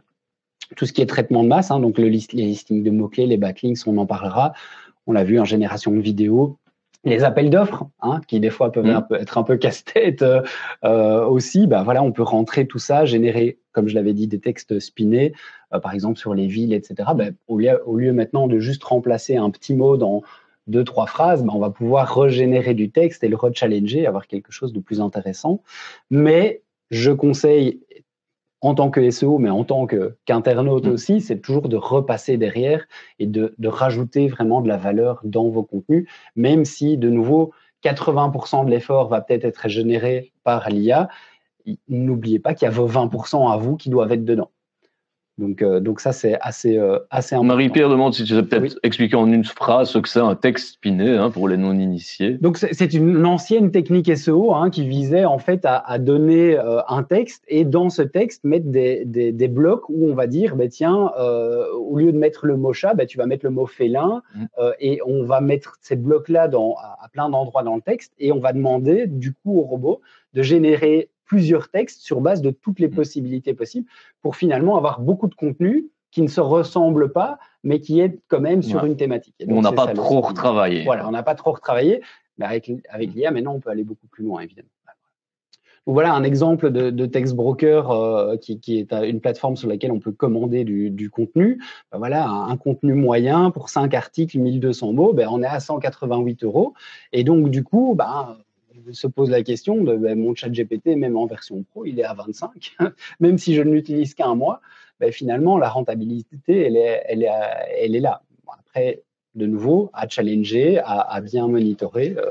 Et tout l'avenir des ghostwriters qui écrivaient des textes pour les blogs. Tout à fait. Et on ne parle pas non plus des traducteurs. Nombre de traducteurs que j'ai pu croiser qui disent en fait, depuis déjà 3-4 ans, on ne fait que corriger ce que les robots nous ont traduit, comme DeepL ou autres. Finalement, on ne traduit plus, on est là plutôt en tant que correcteur. Donc, ne pas hésiter à interagir pour améliorer, évidemment. ChatGPT, de base, va écrire comme un humain lambda, donc à vous de l'entraîner pour ça. Ça, c'est vraiment, tu parlais de prompt engineering, mais vraiment l'entraînement de l'IA. Je pense que c'est un métier qui est déjà actuel et qui va prendre de l'ampleur. C'est d'entraîner les IA pour les personnaliser, en fait, à notre business. Et attention aussi, c'est pas parce que vous demandez un texte fait par ChatGPT qu'il est optimisé pour le SEO. Là, on est dans une thématique SEO. On parle que de ça ici sur ce webinaire, mais un texte, c'est un texte. Donc, c'est un texte tout à fait classique. Donc, je vais vous montrer après des petits tips pour dire à Google, générer du texte, mais quand même un petit peu l'optimiser sur Google, parce qu'on sait que, par exemple, les balises, tout ce qui est balisage les titres, les métadescriptions, les H1, H2, etc., eh bien, tout ça, ça va aider à la bonne compréhension des moteurs. Et donc, il va falloir lui dire d'optimiser ce texte d'une telle et telle manière. Donc, casser les standards, de nouveau, on est dans l'optique d'amélioration, donc challenger l'IA. N'hésitez pas aussi à mixer. Il faut être déjà un petit peu, je vais dire, dans le métier, mais se dire, OK, j'ai un texte qui est généré par ChatGPT, c'est une bonne base, je vais le passer dans un autre outil, par exemple 1.fr, qui est un très bon outil sémantique qui va analyser les 10 premiers concurrents sur Google, qui va analyser la sémantique et qui va optimiser mon contenu sur la sémantique de mes 10 premiers concurrents. Donc, le fait d'utiliser finalement divers outils et de mixer, la détection IA va être plus difficile déjà, et ce sera d'autant plus riche pour la partie référentielle. Et puis, on a des choses qui sont beaucoup plus complètes finalement. Exactement. Aussi en utilisant les forces de chacun. C'est ça. Donc, c'est un peu la difficulté, je vais dire, dans le SEO et dans ma façon de travailler le SEO, c'est que finalement, je n'utilise pas un outil. Il n'y a pas un outil qui fait tout pour moi. C'est une combinaison qui fait que je vais rechercher, je vais challenger mes outils avec d'autres outils. Et donc voilà, petit jeu de mots ici, retravailler à la humain finalement. OK, générer des textes, mais repasser dedans après derrière. Donc ça, c'est assez important. C'est un peu comme il y avait une question qui posait souvent sur les métiers de la traduction et de l'écriture. Mais finalement, ce qui va rester, c'est la valeur ajoutée. C'est-à-dire qu'on a évidemment je dirais le tout venant, l'angoisse de la page blanche, ça c'est fini. C'est fini. Mais on a un texte, mais quelque part, il y a toujours la touche finale. Et on commence même à avoir des IA maintenant qui parviennent à écrire à la manière de, y compris à la manière de l'auteur qui peut donner ses propres textes pour qu'on arrive à le trouver. Donc, ça se rapproche de la version finale, mais il y a quand même toujours une touche finale qui reste. Et probablement ne serait-ce que pour aussi valider ce qui a été dit, parce que il peut aussi avoir des hallucinations, aussi dire des choses un peu tout et son contraire. Donc, ne serait-ce que pour la validation, il faut passer derrière. Il faut évidemment avoir toujours ce recul humain bien avant. Donc, ne pas laisser 100% libre. Après, dans un côté plus avancé SEO, on entendait Nicolas qui parlait d'automatisation. Effectivement, maintenant, il y a des sites qui se génèrent automatiquement, qui vont scraper le contenu de concurrents automatiquement. Donc, on est dans une ère aussi avec beaucoup, pas de pollution, mais de génération automatique. Et donc, il va falloir s'en sortir dans tout ce nuage, finalement, de contenu. Et retrouver la qualité, finalement, aussi. Parce qu'avec tous ces contenus automatisés, ça peut devenir la foire aussi. Je dirais que l'humain fera le tri aussi, parce que ça se voit, vous arrivez sur un site où clairement, l'objectif, c'était de faire du dropshipping et qu'on voit que l'ergonomie n'est pas top, le texte écrit n'est pas génial. On quitte vite, finalement, ce site pour aller sur un autre. Donc voilà, il y a le travail de l'humain qui va rester aussi dans le choix finalement de ce qu'il va lire. Donc voilà, ici quelques petites informations, mais donc au niveau du SEO, c'est super important de travailler ces textes dans une optique SEO, et on est sur des fondamentaux qui sont là depuis très longtemps, mais un bon texte pour Google, c'est un texte qui est balisé avec un titre, des sous-titres, des sous-sous-titres, et dans lesquels évidemment on va mettre nos mots-clés, la thématique sur lesquelles on va pouvoir appuyer. Et donc, du coup, il faut lui dire à ChatGPT, si vous l'utilisez, c'est de dire, voilà, génère-moi un article sur tel sujet, prends le rôle de, on verra quelques exemples après, mais aussi, structure-moi ça avec un H1, avec des H2, des sous-titres, sous-sous-titres, etc. Vous obtiendrez un texte qui est beaucoup plus structuré, beaucoup plus agréable à la lecture aussi que d'avoir un bloc de texte. Et donc, ça, il faut pouvoir le challenger et donc se tenir un peu au courant des bonnes pratiques SEO qu'on a dans le métier. La veille, hein, toujours, La encore veille, et toujours. Et On vous publie un petit sondage justement pour ceux qui utilisent ChatGPT. Quelle est votre fréquence d'utilisation? Tiens, ça nous intéresse de savoir. Et pendant que vous répondez à cette question, on a eu une question de Rudy tout à l'heure qui demandait, on parlait des biais, etc. Comment détecter si les données d'entraînement d'une IA contiennent des biais liés à la politisation ou la surmédiatisation? Un exemple, l'hydroxychloroquine. Je vois Karine qui relaye, la question se rejoint en disant l'IA, est-ce qu'elle détecte les fake news qui sont fortement partagées? Donc, ça rejoint aussi un peu cette idée, comme on dit, d'avoir des choses qui sont authentiques et pertinentes. Quoi. Ouais, peut-être, mais, déjà, c'est quoi une fake news? Non, mais c'est clair que quand on voit un autre point de vue. Trump faisait un enfant à Kamala Harris, on se dit, bon, là, on sait. Mais il y a. Alors, parce que l'exemple de l'hydroxychloroquine est intéressant, parce qu'il y avait des médecins qui disaient blanc, d'autres médecins qui disaient noir, même des prix Nobel qui disaient blanc, d'autres qui disaient noir. Des autorités aussi. Donc, ils sont des autorités. Donc, finalement, c'est compliqué, probablement déjà pour nous, quand on n'y connaît rien, de prendre position, et pour des IA aussi. Et donc, là, le problème, c'est effectivement les tri. Et notamment, c'est une des grosses questions qu'il y a eu par rapport au débat DSA en Europe. Quand Thierry Breton était commissaire européen, c'était de faire une censure et de dire aux plateformes, vous devez, quelque part, gérer un peu tout ça. Alors, il y a des contenus dont on sait très bien qu'il faut les écarter, mais pour d'autres, et dernière chose, sans faire un débat philosophique, mais on laisse en fait la responsabilité de ça à des gens qui font partie des plateformes et qui vont trier essentiellement sur la base de critères américains d'ailleurs. Ouais. Donc déjà, ça pose quelques soucis. Donc c'est une chose qu'on on pourrait faire un webinaire de 2 heures dessus. Oui, c'est ça. Et en fait, la seule chose qui reste, et on insiste toujours beaucoup là-dessus dans nos formations, c'est l'esprit critique. Ouais. Il faut toujours aller vérifier soi-même Et d'ailleurs, ChatGPT est quand même un peu entraîné à ça aussi, c'est de dire quand on pose des questions sur la fiscalité, sur le droit, il a souvent une petite mention qui est même très redondante, et tant mieux, c'est de dire je ne suis pas expert fiscaliste, demandez à quelqu'un de compétent, un humain, pour pouvoir valider ça. Dans leur taux d'utilisation, beaucoup utilisent quand même plusieurs fois par semaine, à 45%, 36% l'utilisent tous les jours. Mais donc, je fais le parallèle de la version gratuite. Tout à l'heure, c'était ce qui ressortait le plus. Certains l'utilisent rarement, juste pour des cas spécifiques, très peu. Une seule personne nous dit jamais. Mais voilà, si on n'utilise pas les outils américains, c'est un choix, effectivement.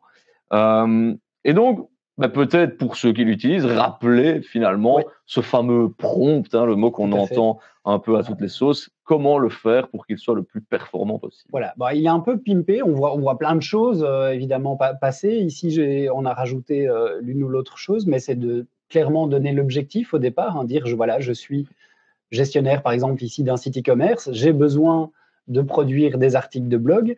Donc vous voyez que finalement le prompt, ici, il est fait juste pour sortir 12 idées d'articles, mais ce n'est pas 2 lignes.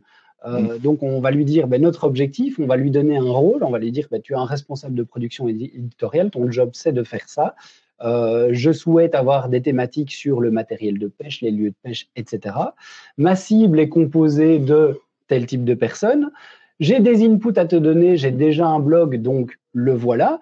Et j'aimerais ici, en plus du titre, que tu me détailles en fait le titre, la longueur idéale du contenu, on en parlait tout à l'heure, la longueur du contenu, et le moment auquel publier cet article. Parce que si je suis dans la pêche, évidemment, l'hiver, on va faire les mêmes choses.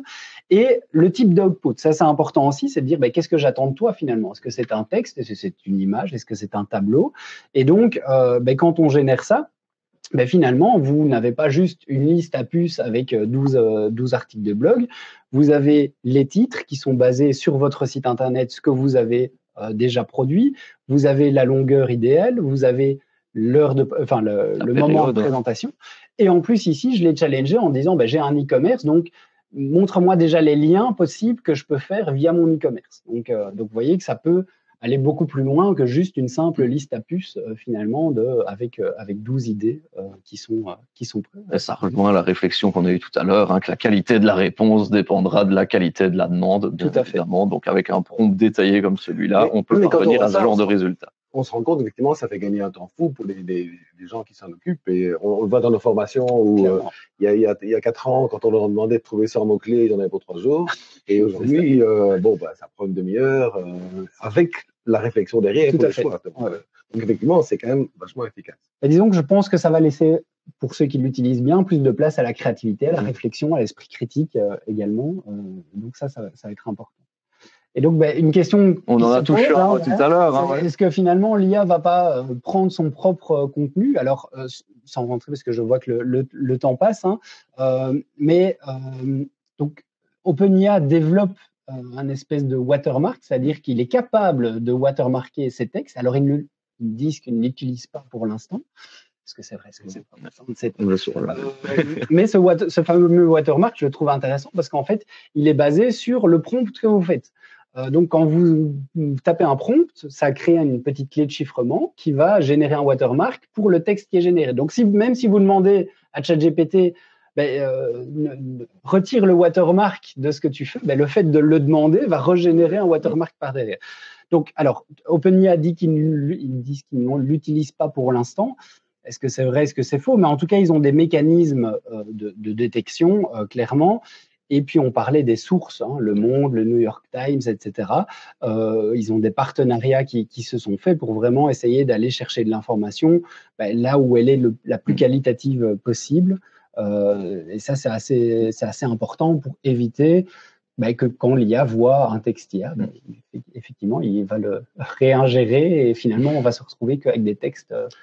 Le problème, c'est qu'ils font un partenariat avec un journal par pays. Oui. Et donc, tout à fait.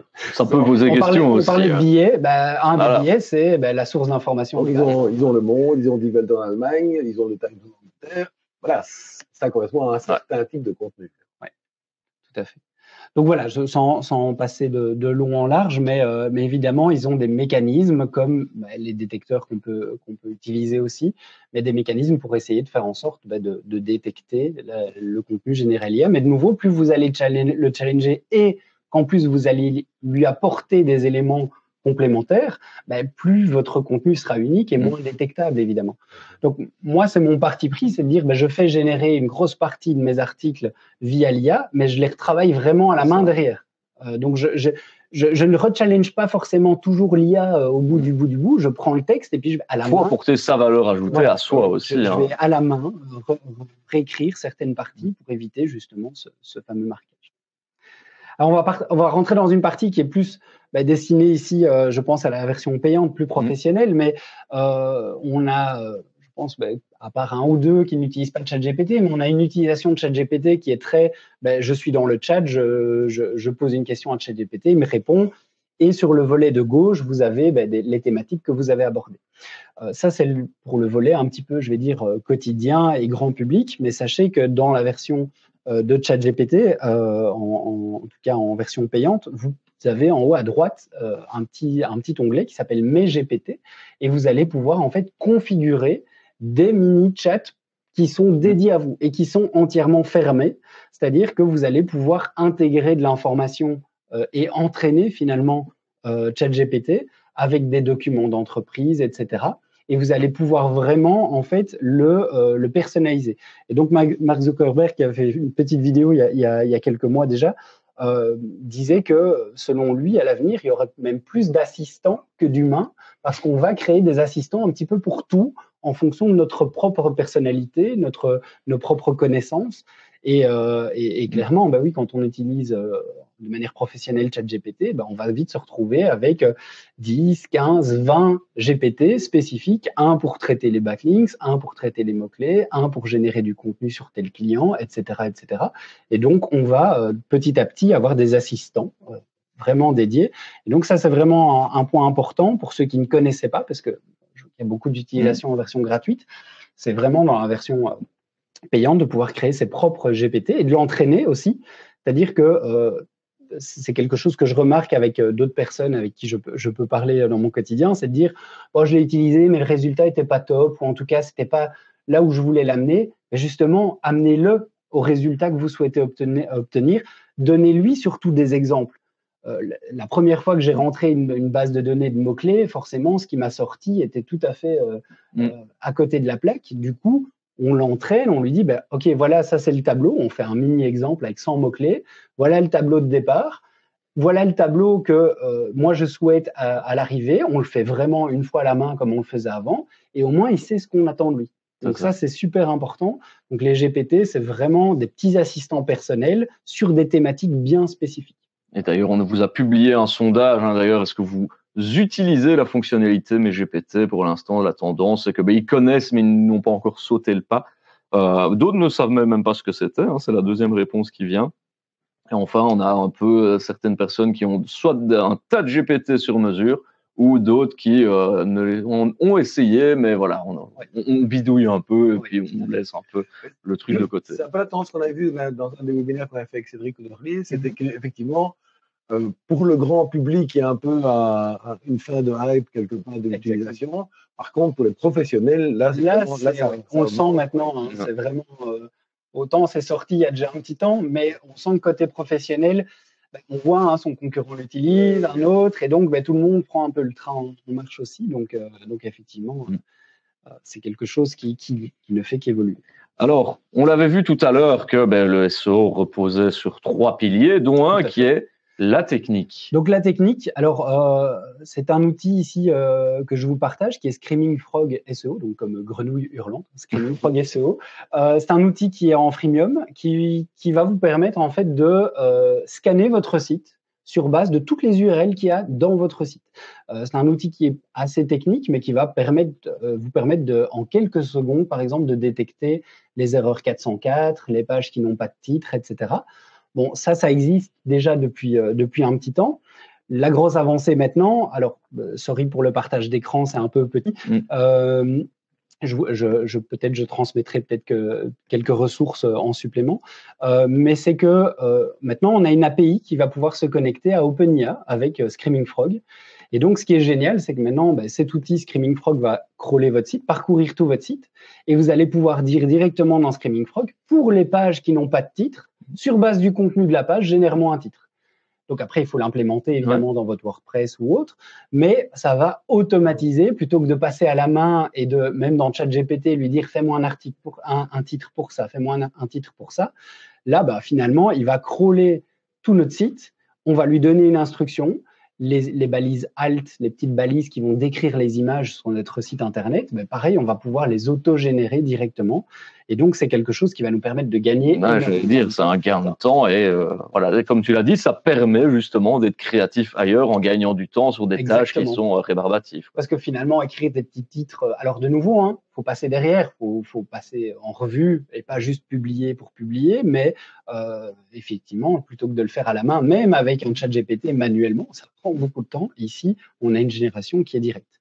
Attention que, petite mention, l'API, c'est l'API qui se connecte à OpenIA, pas à ChatGPT. Donc, il y a ChatGPT derrière, mais il vous faut une clé API un peu technique, mais un pont qui se fait avec OpenIA, et que si ça vous tente de l'utiliser ou que vous utilisez déjà Screaming Frog, il faut que que vous mettiez sur votre compte au moins $5 pour que ça fonctionne. Donc voilà. Et sachez aussi que c'est des requêtes qui sont faites, ils appellent ça des tokens. Plus votre prompt est long, plus l'information demandée à traiter est longue, plus ça va vous coûter de l'argent. Donc voilà, il faut le prendre aussi. Ça nous fait gagner beaucoup de temps d'un côté, mais il ne faut pas non plus l'utiliser à la sauvette et se dire je ne vais pas utiliser les datas parce que ça se décompte très vite de votre. C'est ça, donc renseignez-vous, regardez un peu les tutos, etc. avant de vous lancer. Le site lui-même de Screaming Frog donne plein de tutos. Donc, et je vous ai mis le lien d'ailleurs dans le chat. Merci. On parlait d'optimiser ces contenus. Voilà, typiquement, on peut demander une réécriture de contenu en gardant, évidemment, en lui donnant des aspects écrits avec un titre accrocheur H1, mes infos dans un premier paragraphe, mets-moi en gras les mots importants, etc. etc. Tout ça, c'est des choses qui existent en fait depuis très longtemps. C'est juste que tout le monde n'est pas au courant de ces pratiques SEO. C'est toujours les cordonniers sont les moins bien chaussés. Pour le faire, nous, pour nos clients et ici pour AdSem, taper spécialiste SEA Belgique, j'arrive en premier. Pourtant, j'ai pas de backlink, j'ai pas très peu de popularité finalement, parce que ça n'a pas été travaillé. Mais le fait d'avoir travaillé un contenu vraiment en travaillant la structure une structure très profonde avec des balises H1, H2, H3 et d'aller très loin, de développer le contenu, fait que même sans popularité vraiment du site, j'en ai un petit peu, mais je n'ai pas travaillé, ben, on arrive à se positionner en première position sur certains termes. Et donc, ça, c'est vraiment, ne faites pas juste ne demandez pas à ChatGPT de vous sortir un texte comme ça. En tout cas, soit ça ne sera pas pris en compte. Comme on l'a dit, respecter un prompt qui est bien détaillé, voilà, ça fera ça fera quand même la différence, on est d'accord. Et du coup, tu vois un petit peu justement une évolution qui est quand même assez flagrante ici, sur ce graphique. Pour donner un peu de... Je ne peux pas citer le client, mais c'est un client qui est actif dans la partie e-commerce de montres de luxe et pour qui, là, on l'a coaché. On n'a pas produit nous, mais on a coaché, puisque je donne aussi pas mal de formations, à produire des contenus optimisés. Et donc, qu'est-ce qu'il a fait? Il a produit des contenus optimisés sur chaque marque. Tag Heuer, Rolex, Breitling, etc. Et en fait, simplement le fait de s'y mettre et de continuer, parce que je reviens au tout début, le SEO, c'est du long terme. C'est pas produire 200 contenus là maintenant et puis plus rien faire. C'est quelque chose qu'on fait sur le long terme. Et donc, le fait de produire des contenus qualitatifs sur le long terme, on voit que ça porte ses fruits. Ici, c'est pas les impressions, ce sont vraiment les clics sur le site Internet. Donc, vous voyez qu'on est parti de, en moyenne, 5 à 10 clics par jour à une soixantaine de clics. Donc, on a presque fait quand même bien dans le trafic. Et ça, sans grande difficulté, je vais dire. Il faut les bases en SEO, mais la difficulté de production, elle a été très, très fort réduite. Voilà, et je vais parler, mais brièvement ici, on arrive à la fin des backlinks. Donc, comme je l'ai dit, on voit que finalement, ce qui se positionne dans les sources de ChatGPT ou sont finalement des sites qui ont une autorité, qui reçoivent des liens de l'extérieur. Et donc, ça va rester important, ça va rester un enjeu dans ce qu'on appelle aussi pardon, j'étais un peu trop loin, dans ce qu'on appelle le GEO maintenant, le Generative Engine Optimization, donc le fait d'optimiser son site, ses contenus pour apparaître dans les sources de l'IA. Donc, ce nouveau métier, ou en tout cas transformation du métier de SEO vers le GEO. Et donc, on va travailler là-dessus aussi, sur la partie backlinking. Ça ne disparaît pas. Et du coup, le fameux sondage Netlinking, je viens de l'activer, donc on vous pose la question. Alors peut-être, on va voir déjà aussi qu'est-ce que c'est le Netlinking pour ceux qui ne savent pas déjà. Tout à fait. Donc le Netlinking, c'est le fait de travailler, d'avoir vraiment une démarche de travail sur les liens qui pointent vers votre site. Donc que ce soit à travers des actus de la presse, à travers des blogs, des fournisseurs, des clients, des partenaires, des annuaires parfois. C'est peut-être entendu parler de Europages, gros annuaire business au niveau européen qui va répertorier votre activité. Voilà, toute opportunité de lien finalement sur le web. Vous créez un projet Kickstarter, même si le projet est nul et que personne ne le finance, ça vous fait un lien en fait vers votre site. Donc tout lien est toujours bon. Cette fameuse redirection. Je fais juste une petite parenthèse parce qu'on a parlé de Screaming Frog. Stéphanie demande, tiens, est-ce que SEMrush, vu qu'on parlait des outils, est encore l'outil SEO de prédilection encore aujourd'hui? Alors, l'avantage, il y a un désavantage, c'est que SEMrush a un coût. Je crois que la version de base est à 180 € par mois, donc il faut déjà avoir une certaine utilisation. Le gros avantage, c'est que ça va couvrir un très large spectre. Ça ne couvre plus que le SEO, ça fait aussi la partie contenu, réseaux sociaux, brand monitoring, etc. Donc, c'est un outil qui est très puissant au niveau des audits pour le référencement naturel. Évidemment, c'est un outil excellent, très bon outil de benchmark d'aller pour, entre guillemets, espionner les mots-clés de ses concurrents, etc. Donc, c'est un outil que moi, je recommande. Mais qui a un coût. Qui a un coût, et il faut en avoir l'utilisation. C'est-à-dire que payer 180 € par mois, ça va, mais si on le fait pendant 12 mois et qu'on l'a utilisé que 2 mois, ça n'a pas vraiment. Et de nouveau, mais que ce soit tous les outils, que ce soit Screaming Frog, SEMrush ou autre, il y a une réflexion derrière. C'est pas parce qu'on vous dit telle page n'a pas de titre qu'il faut produire un titre. Est-ce que cette page, elle a une valeur en SEO? Si cette page, c'est une page de contact, on va pas travailler le contenu, ni le titre et la description d'une page de contact. Ça n'a pas beaucoup de sens, en tout cas. Donc, il faut toujours interpréter. En tout cas, pour 53% d'entre eux, le netlinking reste un mystère. 38% le travail, mais c'est pas encore super régulier. On a quand même 3 personnes qui en ont fait une priorité dans leur stratégie. Marie-Pierre demande clarifie, donc backlink et netlink, c'est la même chose? Oui, donc le backlink, c'est le lien en question, et le netlinking, c'est plutôt la stratégie. La stratégie, c'est plus global. Voilà. Bon, je vais passer assez vite ici sur le netlinking, mais c'est vraiment la base de Google en fait. Quand Google a commencé à déployer son algorithme, il s'est basé sur le fait de parcourir les sites de lien en lien. Donc, ça fait vraiment partie du cœur de l'algorithme de Google. Et on remarque en tout cas que les backlinks, même s'ils ont quand même encore beaucoup de poids, ils en perdent un peu de ce poids. Vraiment, le fait d'avoir du contenu riche va vraiment de plus en plus aider. Et alors, apparition aussi depuis quelques années des mentions. C'est-à-dire que le fait d'avoir un lien, c'est déjà c'est très très bien, mais le fait d'être mentionné, si la RTB ou RTL ou n'importe quel organisme de presse parle de vous, même s'il n'y a pas de lien, le fait d'être mentionné, Google va voir que vous avez une mention et donc va prendre ça comme un relais de popularité quand même. Donc, le backlink reste le top du top, mais les mentions sont super importantes. Et on voit, mais surtout depuis un an, Reddit, par exemple, qui est très fort utilisé aux États-Unis, mais qui commence à apparaître en fait de plus en plus dans nos résultats de recherche sur Google en Europe. Par exemple, ici, un site de Lego pour mon fils, je ne dirais pas pour quel sein je cherchais ça. Mais voilà, je me demandais l'avis du site Briggs et on voit que Reddit apparaît. Et en fait, les forums reviennent un petit peu. Ouais. Ils avaient disparu de la page de résultats, mais ils reviennent. Donc voilà. Pareil, ici, vous les aurez dans les slides, un petit prompt pour analyser les backlinks des 3 concurrents. Donc, vous fournissez 3 fichiers Excel avec tous les backlinks. Souvent, il y en a des milliers de concurrents. Et vous avez ici un petit prompt qui vous permet de faire le tri dans tout ça et de vous sélectionner les meilleurs backlinks à obtenir ou à aller chercher, en tout cas, sur le web. Bon, ça, je vais passer. C'est pas très important. C'est un petit plus. Et rapidement ici, quel avenir, quels enjeux? L'enjeu, c'est justement une des questions qui nous était posée. J'ai vu.